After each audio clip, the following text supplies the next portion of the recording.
Ito ang Bombo Radio Philippines. Fully digitalized. Numero 1 sa balita, komentaryo, drama at serbisyo publiko. Bombo Radio Philippines. Bombo Radio Philippines. Ang inyong #1 at most trusted radio network in the country. Sa Radyo Bombo!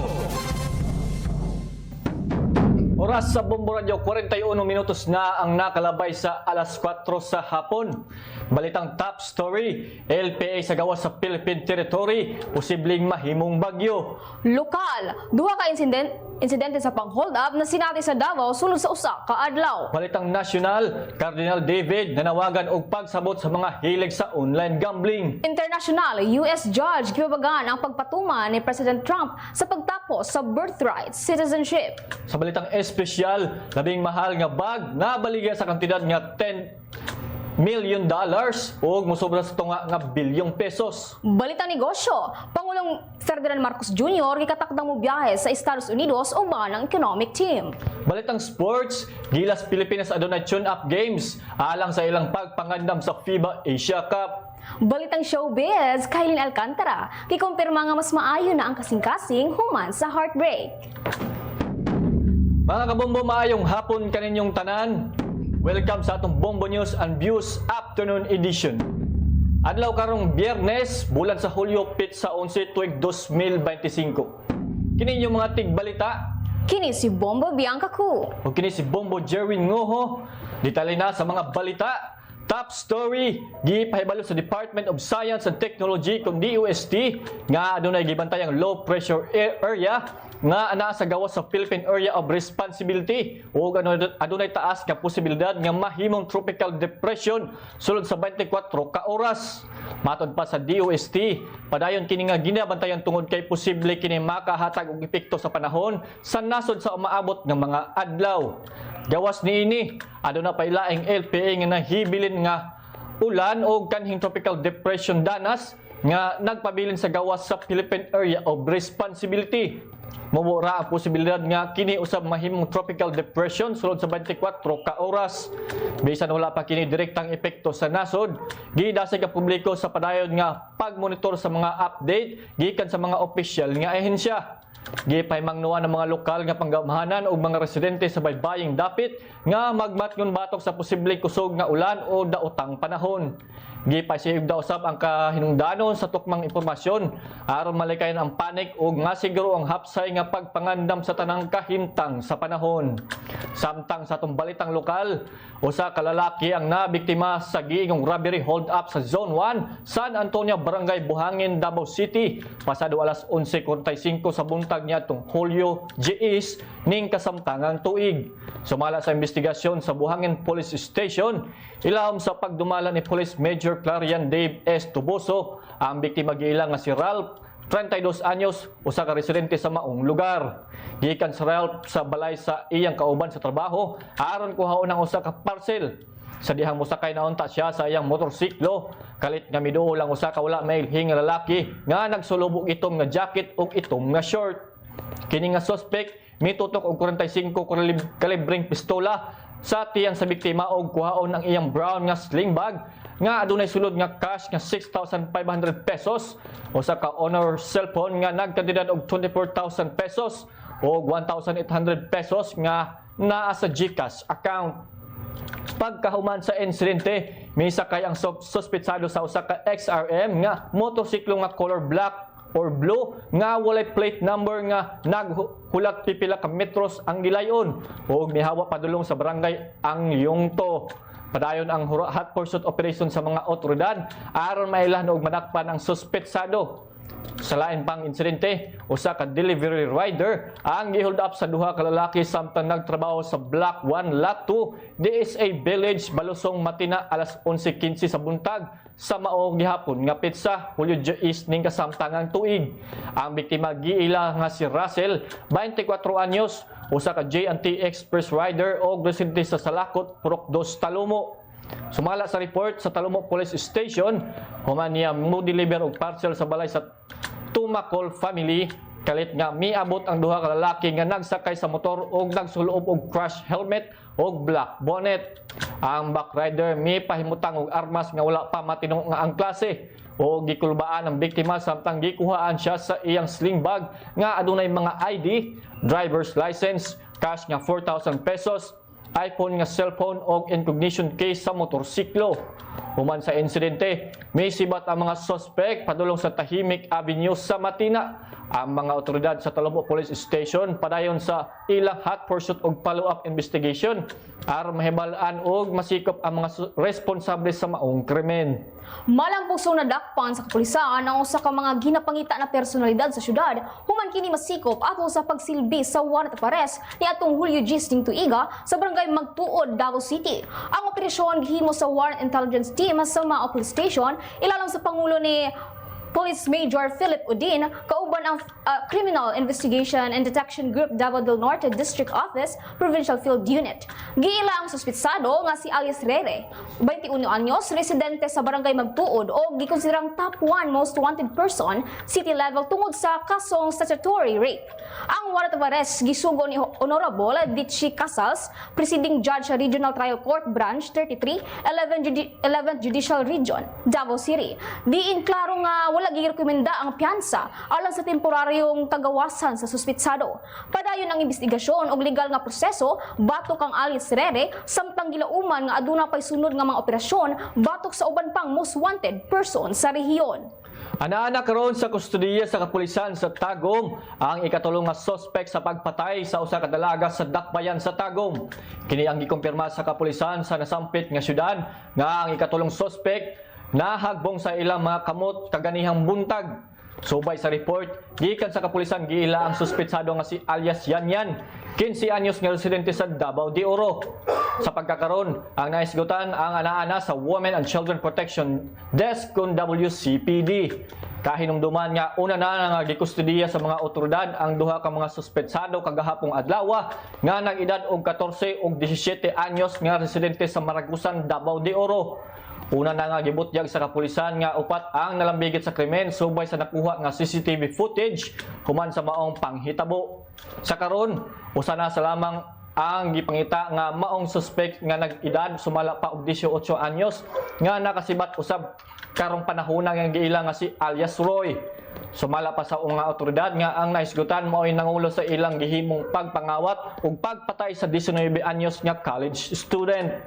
Kahinumduman nga patay na nga nakitaan sa ginikanan ang biktima nga si Sofia Marie Coquilla sulod sa iyahang kwarto sa Purok 3-A, Barangay La Filipina, Dakbayan sa Tagum. Sumala pa sa kapulisan nga nakaangkon og 38 kasamad ang biktima nga mao'y hinungdan sa iyang kamatayon. Una na nga gibutyag sa kapulisan nga robbery with homicide ang motibo tungod nang hanaw ang mga kagamitan niini sulod sa lawak sama sa cellphone, laptop ug relo. Apan na-recover na kini kagahapong adlaw sa duha ka mga minor de edad nga mga suspect. Sa pagkakaron, gihaya na ang patay nga lawas sa biktima. Nagpahigayon og libreng anti-rabies vaccination o kapon or castration services ang Davao City Veterans Office kon CVO sa pipila ka mga barangay aron mapalig-on ang kampanya batok rabies ug mapugngan ang sobrang pagdamo sa populasyon sa mga binuhing hayop. Subay kini sa programa sa CVO nga nagtinguha nga mapugngan ang pagtakod sa rabies uban ang zoonotic diseases nga posibleng mapasa gikan sa hayop ngadto sa tawo. Gibuksan ang libreng serbisyo alang sa tanang mga Davaoenyo nga adunay iring ug iro nga buot magpagbakunahan o kapunan ang ilang mga alaga. Ilusad ang libreng anti-rabies vaccination sa mosunod nga mga barangay. Barangay Migkawayan, Kalinan, District July 11, Barangay Kawayan, July 14 to 16, Barangay Katigan Turil, July 17, Barangay Ang Liyongto, July 18, 21 to 22, Barangay Lacson, July 21 to 25, Barangay Atanawe, Turil, July 23, Barangay Sibulan ug Turil, July 28, ipahigayon usab ang libreng kapon sa Camellia Cerritos, July 23, Barangay Santo Niño Tugbok, July 24, Barangay Panakan, July 25, Camellia North Point, July 29, o Barangay Acacia, July 23. Kung July 30. Giyahog ang mga tag-iya sa mga hayop nga dili makaapas sa maong petsa nga bubisita sa CVO district offices nga nagahatag gihapon og libreng anti-rabies og kapon matag Lunes hangtod Biyernes alas 8 sa buntag hangtod alas 4 sa hapon. Gawas lang sa holidays. Paghimangno sa CVO nga pabakunahan og ipakapon ang ilang mga alagang hayop aron malikayan ang rabies. Malikayan ang daghang tetanus og mapadayon ang maayong kahimtang o kahimsog sa komunidad.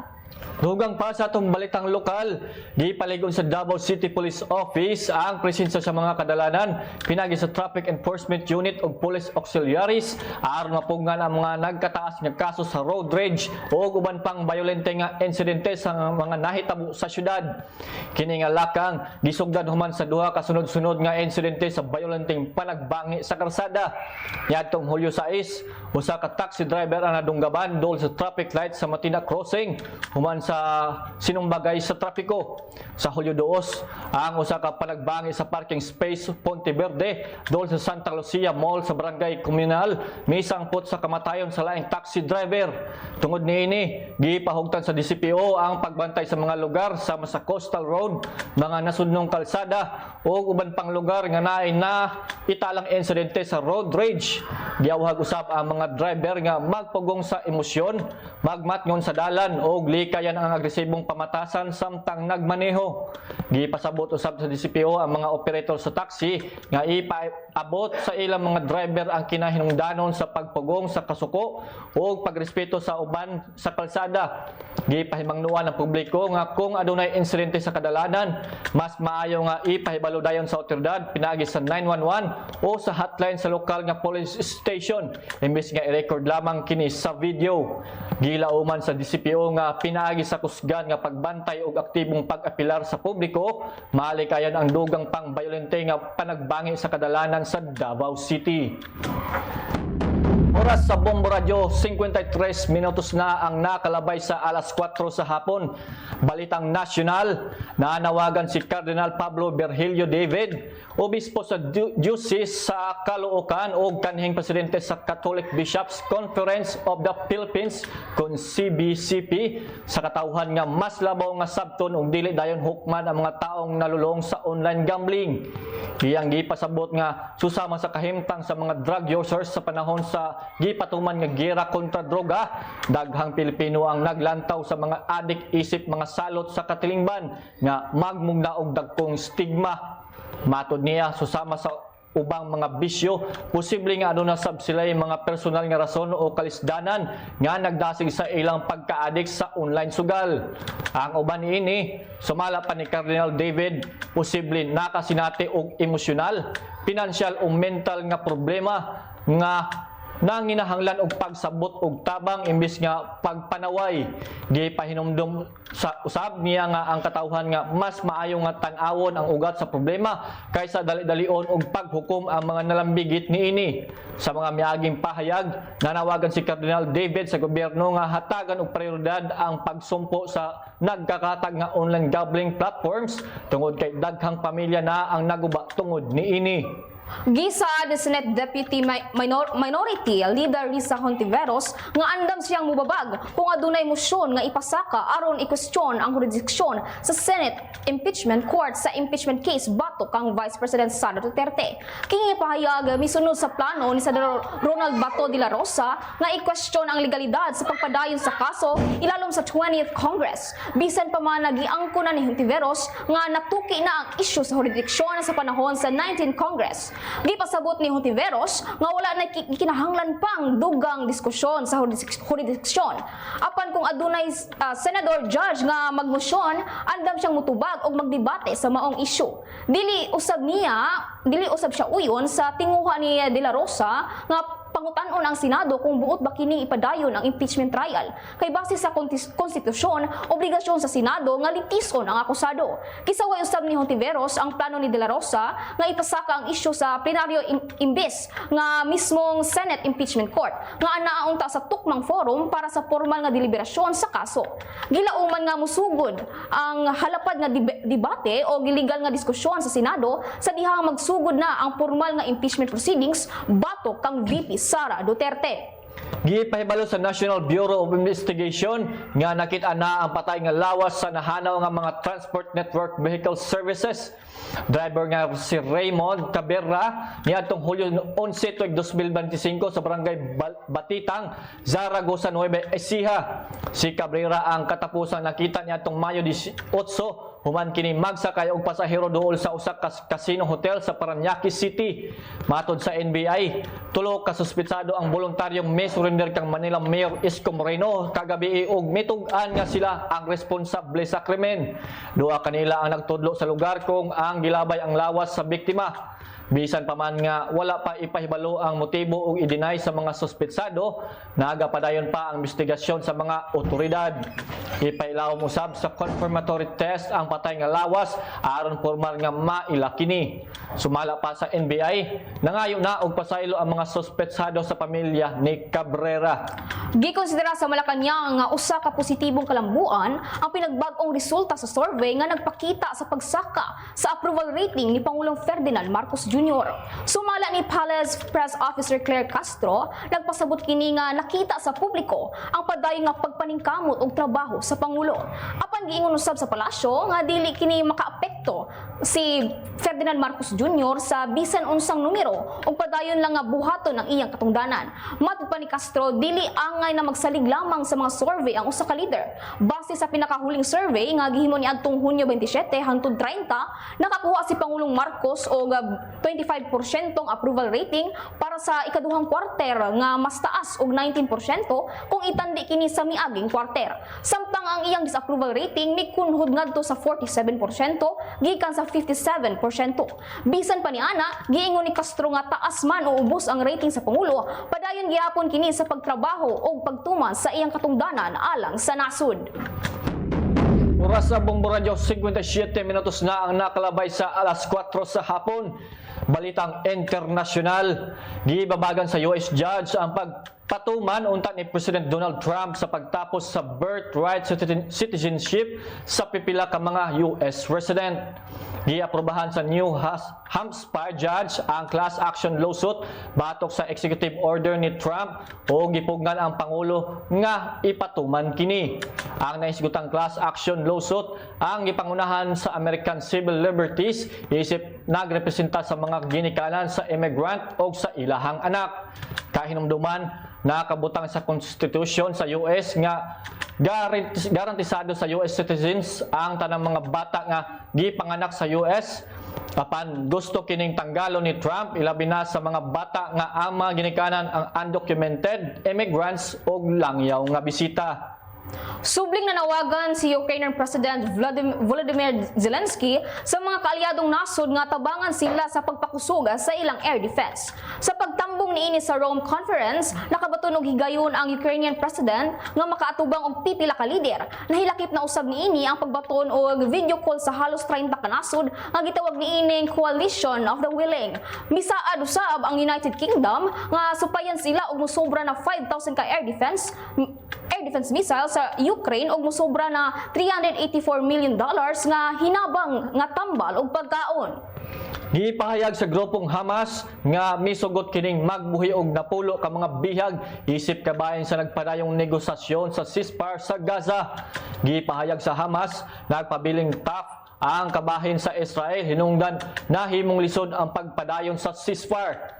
Pipila sa mga nag-unang isyu nga giabrihan niini mao ang pagbabag sa hinabang sa Gaza, pag-atras sa puwersang Israelay gikan sa Gaza Strip ug ang pagbaton og garantiya sa permanenteng ceasefire. Para sa Bombo Radio, alas 5 na sa hapon. Sa balitang espesyal, nabaligya sa kantidad nga $10 million o musubra sa tunga nga bilyong peso ang pinakaunang Birkin bag nga gimugna sa Hermes. Gipahayag sa Sotheby's Auction House ang naisgutang bag ang disenyo gikan sa British actress nga singer nga si Jane Birkin. gigamit sa aktres ang naisgutang bag halos matag adlaw sukad kaniadtong 1985 hangtod 1994. Gipahayag ni Morgan Halime Sotheby's Global Head of Handbags and Accessories, makasaysayan ang pagpalit sa naisgutang bag. Balitang negosyo, kikatakdang mo biyahe sa Estados Unidos ang economic team ni Pangulong Ferdinand Marcos Jr. aron makiginabi kang US President Donald Trump. Kinihuman sa pagdala niini ni Trump og sulat nga naghamtang og 20% nga taripa sa mga produkto sa Pilipinas nga nahimong epektibo karong Agosto 1. Gipahayag ni President Assistant on Investment and Economic Affairs Secretary Frederick Go, pangunahan niini ang delegasyon kauban sila Trade Secretary Chris Roque, Secretary Perry Rodulfo ug Undersecretary Alan Jepti. Gipahayag ni Go nga sa musunod nga semana sa ilang plano alang sa roundtable negotiation, gipahayag pa niini nga mamahimong epektibo ang face-to-face nga panag-istorya. Himuon nila ang tanang makaya aron makuhaan ang gipahamtang nga taripa. Bili sa piso batok sa langyong nga salapi, US dollar 56 pesos and 47 centavos, Hong Kong dollar 7 pesos and 18 centavos, Singaporean dollar 44 pesos and 10 centavos, Saudi Arabian rial 15 pesos and 4 centavos, samtang sa euro 66 pesos and 5 centavos. Oras sa Bong Radyo, 1:00 na ang naklabay sa alas 5 sa hapon. Detalye na sa atong pagpaugdat sa kusog. Adunay gidugang nga tune-up games ang Gilas Pilipinas alang sa ilahang pagpangandam sa FIBA Asia Cup. Gipahayag ni Gilas coach Team Cone, makaatbang nila ang Jordan sa Agosto 2 o kini ang pagahimuon sa Jeddah, Saudi Arabia. Ang naisgutang tune-up games ang 4 ka adlaw sa dili pa ang unang dula nila sa torneo batok sa Chinese Taipei. Dugang pa ni Cone, gipangayon sa Jordan nga kung mahimo makadula sila og tune-up. Gilauman nga mobiya sa nasod ang Gilas sa Hulyo 31 ug pag-abot nila sa naisgutang nasod, mopahigayon gilayon sila sa tune-up games. Ang Jordan nga fourth placer kaniadtong 2022 FIBA Asia Cup nga gipahigayon sa Indonesia ang nakahanay karon sa Group C kauban ang China, India ug host country nga Saudi Arabia. Una ang ilahang send-off sa Saudi Arabia sa Hulyo 28, makaatbang nila ang Macau Black Bears. Sa balitang showbiz, gipadayag ni Kylin Alcantara nga mas maayo na ang kahimtang sa iyang kasing-kasing human sa yugto sa kasakit o kontrobersiya sa iyang ginatubang miaging mga bulan. Sa usa ka interview, mitugan si Alcantara nga dako gyud ang natagamtaman niyang kasakit. Apan nakatabang ang presensya ug suporta sa mga tao sa iyang palibot aron siya makabangon. Matod pa niya, bisan nagpabilin siya nga hilom sa iyang giagian, nasakitan gyud siya sa mga tao nga dali ra siya gihukman. Giangko niya na hilabihan gayud ang kasakit nga iyang nabati. Sa mga panahong dili siya ligon, misalig siya sa pag-ampo o pagpag-inusara aron atubangon ang iyang gibati. Dugang pa niya nga bisan pagsakit na iyang nasinati, wala gyud siya mubalo sa publiko o nagpabilin siyang classy o graceful. Matod pa niya, bisan pa man na nasakitan siya, dili niya gusto nga isulti sa publiko ang detalye sa iyang kinabuhi kay para niya dili niya utang kabubuton ang iyang heartbreak sa kalibutan. Kay pasabot ni Alcantara nga dili niya kinahanglan ipamatuod ang iyang kaugalingon sa uban o wala siya nangayo og validation. Bisan siya ang usa ka public figure, dili siya kabtang sa publiko. Kay klaro sab niya nga dili siya mobalos sa mga napasakit kaniya tungod kay karma o gustisya gikan sa Ginoo ang mobalos. Kay pasalig sab niya sa publiko nga dili sila angay mabalaka kaniya. Giilas siya nga iyang kaugalingon na usa ka kakusgan nga babayi. Nagpasalamat pud kini sa iyang suod nga higala nga si Barbie Forteza alang sa pag-atiman kaniya. Oras sa Bombardio, 4 minutos na ang nakalabay sa alas 5 sa hapon. Atong balikan, top story, LPA sa gawas sa Philippine territory, posibleng mahimong bagyo. Lokal, duha ka insidente sa hold-up na sinati sa Davao sulod sa usa ka adlaw. Balitang nasyonal, Cardinal David nanawagan og pagsabot sa mga hilig sa online gambling. International, US judge gibabagan ang pagtuma ni President Donald Trump sa pagtapos na sa birthright citizenship. Balitang espesyal, labing mahal nga bag na baligya sa kantidad nga $10,000 million o musubra sa tunga nga bilyong pesos. Balita negosyo, Pangulong Marcos Jr. ikatakdang mo biyahe sa Estados Unidos uban ang economic team. Balitang sports, Gilas Pilipinas adunay tune-up games alang sa ilahang pagpangandam sa FIBA Asia Cup. Showbiz, Kylin Alcantara gikumpirma nga mas maayo na ang kasing-kasing human sa heartbreak. Oras sa Bombo Radio, 5 minutos na ang nakalabay sa alas 5 sa hapon. Ugmaw ka nang naglangkob sa itong Bombo News and Views Afternoon Edition. Adlaw karong Biyernes, petsa 11 bulan sa Hulyo, tuig 2025. Nanungkad gikan sa News and Information Center sa Bombo Radio Davao. Kini inyong mga tigbalita. Kini si Bombo Bianca Ku. Ug kini si Bombo Jerwin Ngoho para sa the number 1 and most trusted radio network in the country, Bombo Radio Philippines. Basta Radio. Bombo!